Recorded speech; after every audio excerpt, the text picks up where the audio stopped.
Olá, primeiro ano, tudo bem? História do Brasil. Vamos lá. Já sabemos que o período pré-colonial durou mais ou menos de 30 a 32 anos. Portugal chegou aqui, viu que não tinha o que ele queria. O livro de vocês. Não tinha o que ele queria e aí resolveu deixar de lado, né? Um grupo de pessoas que vieram na Esquadra de Cabral ficou aqui no Brasil. E aí eles resolveram não investir na colonização do Brasil nesse período, mas exploravam um produto chamado pau-brasil, que eles não plantavam, eles só exploravam, e outros países ficaram de olho nesse produto e decidiram também fazer a mesma coisa, e Portugal não gostou. E aí eles começaram a estudar e colocar em prática a possibilidade de colonizarem o Brasil. Uma das medidas foram as expedições exploradoras. Não deu certo. Tudo bem. Aí a gente tem, nos primeiros anos da colonização, no livro de vocês, página 487, que vai falar sobre essa questão das feitorias, que eram locais onde eles guardavam, né, o pau-brasil, e onde eles guardavam algumas coisas que eram importantes para eles, no sentido deles retirarem a madeira. Bom, fala do escambo, que é a troca, né? E aí na página 488 vai falar do principal produto cultivado no Brasil. As primeiras mudas foram trazidas para o Brasil, que foi o açúcar. O açúcar mandava assim de uma maneira e durante muito tempo mandou. Onde era produzido o açúcar? Fazendas, conhecidas como engenhos. Qual era a mão de obra utilizada? No princípio, a indígena não deu muito certo. Eles passaram a usar a mão de obra escrava africana. Está lá na página 488 de vocês. Inclusive, tem até uma figura aí mostrando negros empurrando, né, essa madeira aí. Que no princípio, isso aí é um dos primeiros moinhos. Eles eram movidos à força humana, né, de maneira desumana. Mas tudo bem. Aí a segunda tentativa deles, né, foram as capitanias hereditárias. Inclusive, uma das capitanias deu muito certo por causa da cana-de-açúcar, que foi Pernambuco. Mas o sistema de capitanias hereditárias, por que eram chamadas de capitanias? Porque as pessoas que recebiam esses lotes de terra, aí a gente tem o Brasil dividido aí em, deixa eu ver o número direitinho que eu vou ter aqui para vocês, em 13 capitanias, em alguns livros você vai encontrar 14, em outros 15. Resumo, só deram certo duas capitanias, Pernambuco e São Vicente.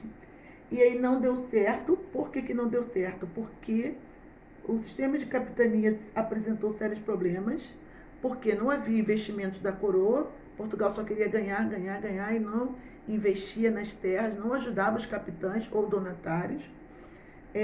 Os custos para a manutenção das terras eram altos. Hoje em dia, para você manter uma plantação, uma lavoura produtiva e saudável, você tem que investir com toda a tecnologia que você tem hoje. Imagina naquela época. Só que não havia investimento. Alguns donatários nunca tomaram posse de suas terras. Muitas terras estavam abandonadas e os ataques dos indígenas e estrangeiros ameaçavam constantemente a posse portuguesa do território. Apenas duas capitanias prosperaram, Pernambuco e São Vicente. Página 489. E aí na página 489 tem uma outra maneira que Portugal achou de colonizar e centralizar o poder político da colônia, que foi o governo geral, onde a gente tem a presença do nosso primeiro governador geral, na página 490, que foi Tomé de Souza. A gente tem a nossa primeira capital do Brasil, que foi Salvador. O segundo governador foi Duarte da Costa. O terceiro foi Mendes Sá. Inclusive foi no governo de Mendes Sá que o nosso estado do Rio de Janeiro, nossa cidade maravilhosa, foi fundada. Muito bem. Aí a gente tem as câmaras das vilas, né, que funcionavam. As novas vilas fundadas na colônia eram legalmente reconhecidas por meio da existência de um pelourinho. O que era o pelourinho? Era uma coluna de pedra em local público onde eram penalizados e escravizados os criminosos. Bom, a administração ficava a cargo das câmaras, eleitas entre os chamados homens bons, aspas nos homens bons. Bom, quais eram os deveres dessas câmaras? A distribuição de terras, a cobrança de tributos, que eram impostos, a nomeação de funcionários públicos, a fixação de preços, os cuidados com a segurança e a saúde da região. Seria hoje uma mistura de prefeitura com delegacia, com fórum, entendeu? Um lugar só. Bom, a gente tem aí a parte no finalzinho da página 490, como era essa sociedade colonial, que era uma sociedade estratificada, né? Se parecia com uma estátua, não se movia, não havia possibilidade de você mudar de classe social, em raríssimos casos, né? E aí tem uma definição do engenho, como eram os engenhos nessa época.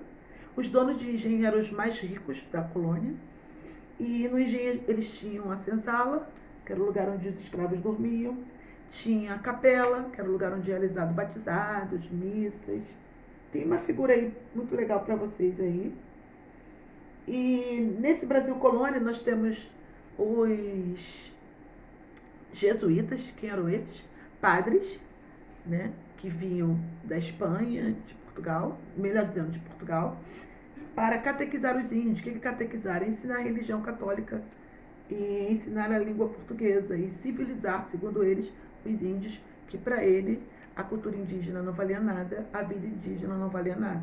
A verdadeira vida, a verdadeira cultura era a vida e a cultura europeia. Página 492, aí a gente tem a figura aí de negros em Angola, capturados para escravização por grupo de traficantes portugueses. Isso. E aí a gente termina aí essa unidade, né? Eu coloquei um resumo aí para vocês dessa unidade. E aí na unidade 5, a partir da página 497, a gente vai ver um período em que Portugal e Espanha tiveram o mesmo rei. Houve um incidente com o rei de Portugal e ele não deixou sucessores, o rei Dom Sebastião. E com isso, o mesmo rei que tinha em Portugal, tinha na Espanha.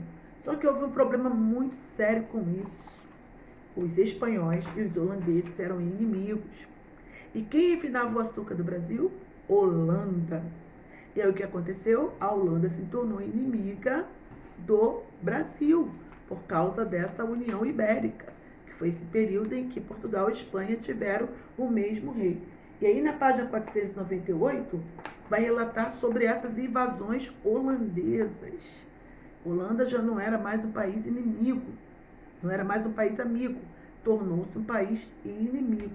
Aí diz assim: a Holanda fazia parte da região de Flandres na Idade Média e tornou-se uma província espanhola em meados do século XVI, junto com os Países Baixos. Descontentes com a dominação estrangeira, os holandeses rebelaram-se e conquistaram sua independência em 1579. Bom, vou pular para o quinto parágrafo. A primeira investida holandesa no litoral do Brasil colonial se deu na Bahia. Então foi a primeira tentativa de Holanda tomar o território da mão dos portugueses, na Bahia. Em 1624, os holandeses conseguiram dominar rapidamente Salvador. Refugiados em suas fazendas no interior, os senhores de engenho articularam a resistência. Com o apoio de uma esquadra espanhola enviada à região, os holandeses foram expulsos em 1625, mas eles não desistiram mesmo. Utilizando uma força muito superior à usada em Salvador, em 1624, os holandeses invadiram Olinda com extrema facilidade. Então a primeira invasão foi na Bahia, a segunda foi em Olinda, Pernambuco. Apesar da resistência organizada pelo governador da capitania, o domínio holandês foi facilitado pela ação de alguns moradores da região que auxiliaram o avanço dos holandeses para o interior. O objetivo holandês não era a tomada de terras ou a transformação dessas colônias, mas sim assumir a retomada da exploração mercantil do açúcar, que com a União Ibérica foi encerrada pela inimizade da Espanha com a Holanda. A administração local da Companhia das Índias Ocidentais foi dada ao conde Maurício de Nassau, que se responsabilizou pela pacificação da região e pelo retorno da produção açucareira. Durante o período em que Nassau administrou Pernambuco, foi o período em que essa província, teve um maior desenvolvimento. Tá? Para amenizar os conflitos na região e proporcionar aumento na produção açucareira, Nassau adotou algumas medidas importantes, como, olha o que ele aprovou: tolerância religiosa, que antes na colônia somente o catolicismo podia ser praticado, a concessão de créditos aos senhores de engenhos, e muitos senhores de engenho pegaram esses créditos e investiram em seus engenhos, e depois, para não pagar aos holandeses, se aliaram aos portugueses para expulsar os holandeses, coisa de louco. E melhorias urbanas.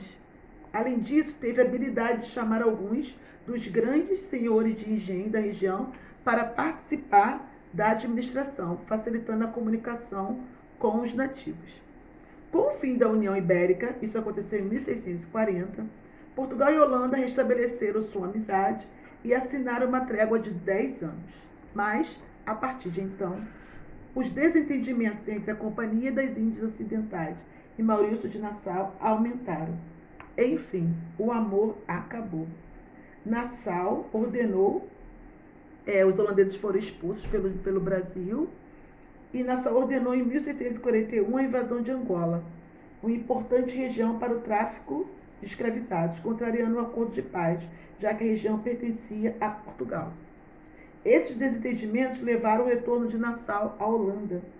O conflito armado passou a ocorrer quando os lucros dos senhores de engenho diminuíram. Liderança dos colonos organizaram a expulsão dos holandeses.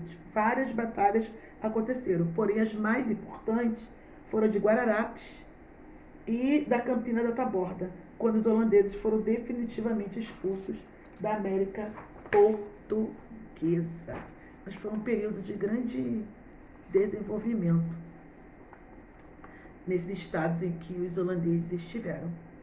Não estou dizendo que foi o melhor para o Brasil ser invadido, e nem estou dizendo que invadir alguma coisa seja uma coisa certa, mas que os holandeses trouxeram um grande progresso a essas províncias que eles trouxeram. E existem marcas no Nordeste dos holandeses até hoje, marcas de desenvolvimento. Bom, a partir da página 500 do livro de vocês vão começar a fazer a atividade 500 até a página 504, ok? O vídeo ficou um pouquinho longo, mas é porque a gente tinha que dar sequência a esse conteúdo. Tchau, gente!